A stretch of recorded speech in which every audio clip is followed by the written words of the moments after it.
Dans la vidéo précédente, j'avais essayé d'introduire sur les caractéristiques de Dieu et les caractéristiques de Jésus.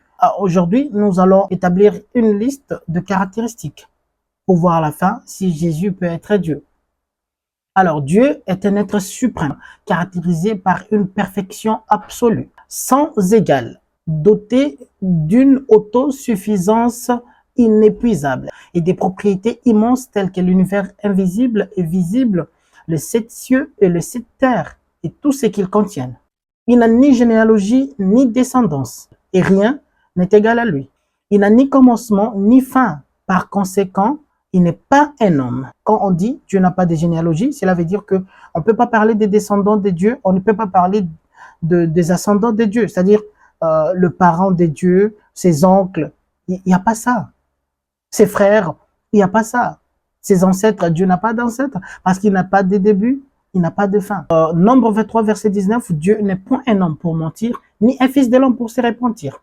C'est clair. Osée chapitre 11, verset 9, Dieu dit, je n'exécuterai pas ma colère ardente, je ne détruirai plus Éphraïm, car je suis Dieu et non un homme. Et Jésus, déjà dans Jean 8, verset 40, Jésus est appelé homme. Quand il s'adressait aux enfants d'Israël pour leur dire, vous cherchez à me faire mourir, moi un homme, qui vous ai dit la vérité que j'ai entendue de Dieu. Je sais que vous connaissez ce verset. Alors, dans Actes des Apôtres, chapitre 2, verset 22, homme israélite, écoutez ces paroles, Jésus de Nazareth, cet homme à qui Dieu a rendu témoignage devant vous par les miracles, les prodiges et les signes qu'il a fait par lui au milieu de vous. C'est clair. Jésus, il est appelé homme dans la Bible. Et la Bible dit que Dieu n'est point un homme. Et la Bible dit que Jésus, il est un homme. Mais à partir de là, on peut clore tout débat des divinités de Jésus. On ne peut pas aller loin. Mais quand même, on va continuer pour vous aider.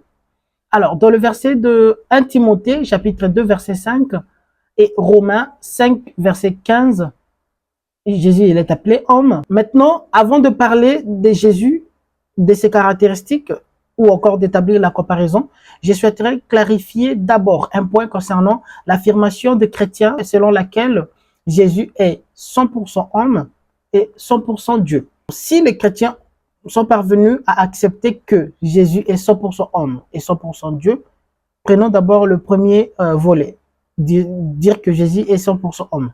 S'ils sont arrivés à ce point, parce qu'au départ, tous refusaient que Jésus n'était pas un homme. Et quand ils sont convaincus avec des arguments solides tirés de la Bible et du Coran que Jésus est bel et bien un homme, c'est là qu'ils ont changé. Pour commencer à dire que Jésus est 100% homme, 100% Dieu, pourtant, il n'y a aucun passage biblique qui nous confirme que Jésus est 100% homme, 100% Dieu. Aucun. Ils ne peuvent pas admettre le fait que Jésus est un homme, il est 100% homme et rien d'autre. Si vous affirmez que Jésus il est 100% homme, comme la Bible le dit, que Jésus il est 100% homme, mais à quel moment, dites-nous, à quel moment Jésus il devient Dieu? Ou à quel moment il est Dieu? Car par nature, il est 100% homme, comme vous l'avez confirmé vous-même, en affirmant qu'il est 100% homme. Et à quel moment devient-il Dieu? Est-ce qu'on devient Dieu ou on est Dieu de nature? Car Dieu n'a pas de commencement ni de fin. Alors si Jésus déjà il a un commencement par nature étant homme, à quel moment il sera Dieu? Ou à quel moment deviendra-t-il Dieu? Est-ce qu'on devient Dieu? On ne devient jamais Dieu, car Dieu n'est pas un caméléon qui change de nature à chaque instant. Non. La Bible dit dans Malachie 3, verset 6, car je suis éternel, je ne change pas. Dieu ne change pas. Ce qui veut dire que Dieu ne peut jamais être Dieu et devenir homme et redevenir Dieu et redevenir homme. Il ne change pas. Dans Jacques chapitre 1 verset 17, la Bible nous dit « Tout don excellent et tout présent parfait descendent d'en haut du Père, des lumières célestes, chez qui il n'y a ni changement ni ombre de variation. » Ça, c'est dans le Nouveau Testament. Vous allez dire que non, c'est Malachie, l'Ancien Testament, l'Ancienne Alliance. Non. On dit chez qui il n'y a ni changement ni ombre de variation. Donc, chez Dieu, il n'y a pas de changement, il n'y a pas d'ombre de variation. Il n'y a rien. Mais à quel moment Jésus devient Dieu s'il est 100% homme? À quel moment il est 100% Dieu? Est-ce que vous réfléchissez? Autre point, Si déjà la Bible confirme que Dieu n'a ni commencement, ni fin, ni généalogie, et la Bible confirme ensuite que Jésus, il a une généalogie, il a un commencement et il a une fin. On commence par sa généalogie. Matthieu chapitre 1, verset 1. Généalogie de Jésus-Christ, fils de David, fils d'Abraham. Fils de David, fils d'Abraham, Jésus. Dites-moi, à quel moment Dieu devient fils de David et fils d'Abraham? N'est-ce pas Dieu qui a créé David et Abraham? Oui, mais comment Dieu peut devenir l'enfant de ses propres créatures qu'il a créées? Pour quelle fin? Pour prouver qui? Est-ce que c'est concevable? Jésus, quant à ses origines, il a été né. Il a une naissance annoncée par l'ange Gabriel à sa mère Marie dans Luc chapitre 1, verset 31. Voici que tu concevras et enfanteras un fils et tu lui donneras le nom de Jésus. Tu lui donneras le nom de... C'est là commence l'origine de Jésus. Par sa nature homme. Puisque vous n'arrivez pas à prouver à quel moment il est Dieu, qu'est-ce que nous allons dire? Par sa nature homme, c'est ça son commencement. Le fait que Dieu a annoncé sa naissance chez Marie. Et je sais que vous allez dire, non, Jésus, il a dit, avant qu'Abraham ne fût, je suis. C'est clair. Je m'étais préparé à ça. Parce que je sais que vous allez dire ça quand vous allez écouter cette vidéo. Alors, je veux vous dire ceci. C'est normal que Jésus le dise. Parce que, selon la Bible et le Coran, Jésus, il est appelé la parole de Dieu. Et selon votre Bible, dans Jean 1, verset 1, la Bible dit, au commencement était la parole était avec Dieu, et la parole était de Dieu. Et cette parole était de Dieu. Ce qui veut dire que la parole a existé avant même la création du monde. Si Jésus il est appelé parole de Dieu, ce qui veut dire qu'il a existé avant, selon la Bible. Et cette parole s'est faite chair. Cela veut dire que cette parole maintenant est devenue Jésus par l'annonciation de l'ange Gabriel envoyé à Marie. La parole là qui était Jésus au commencement, elle s'est faite chair. Mais normalement, cette parole n'est pas faite chair de soi. Ça, c'est une contradiction totale. Car c'est Dieu qui a donné la chair à cette parole-là. Dans Hébreux chapitre 10, verset 5, Jésus dit, c'est pourquoi, en entrant dans le monde, le Christ dit, tu n'as voulu ni sacrifice, ni offrande, mais tu m'as formé un corps. Ah, c'est donc Dieu qui a formé un corps à Jésus. Alors, parlons d'autres caractéristiques, telles que l'omnipotence. L'omnipotence de Dieu. Dieu possède une autorité et une force absolue sur l'univers entier. Rien ne lui est impossible.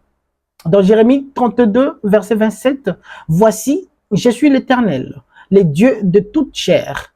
Y a-t-il quelque chose qui soit trop difficile pour moi? » Pourtant, Jésus ne pouvait rien faire de lui-même. Dans Jean 5, 30, je ne peux rien faire de moi-même. Selon ce que j'entends, je juge. Et mon jugement est juste parce que je ne cherche pas ma volonté, mais la volonté de celui qui m'a envoyé. Dieu dit qu'il peut tout faire. Mais Jésus dit, il ne peut rien faire de lui-même. Sauf par la force de Dieu, par la puissance de Dieu. À quel moment Jésus est Dieu? Parlons de l'omniscience de Dieu.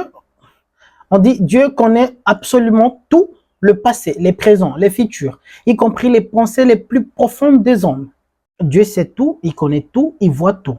Dans Psaume 139, verset 2, la Bible dit, tu sais quand je m'assis et quand je m'élève. Tu pénètres de loin ma pensée. 1 Jean 3, verset 20, car si notre cœur nous condamne, Dieu est plus grand que notre cœur et il connaît toutes choses. Par contre, Jésus ne sait pas tout. Marc 13, 32. Pour ce qui est du jour ou de l'heure, personne ne le sait, ni les anges dans le ciel, ni les fils, mais les pères seuls. Même dans Matthieu 24, verset 36, dans Jean 11, 34, il dit, où l'avez-vous mis, Seigneur? Lui répondirent-ils, viens et vois. C'est quand Jésus était parti ressusciter Lazare qui était mort.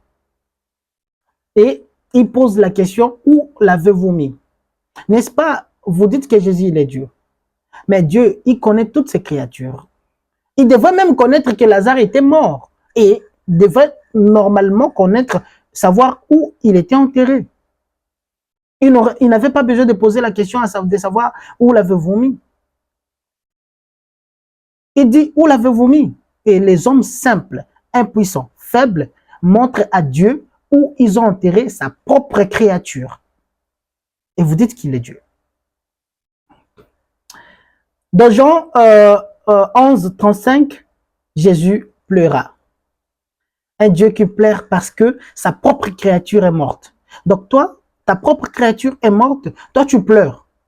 Pourtant, c'est toi qui as créé la mort, c'est toi qui as permis à ce que cette créature meure et tu sais qu'il est mort. Et toi, c'est toi qui avais prévu que ta créature meure en cette date-là, en cette heure-là.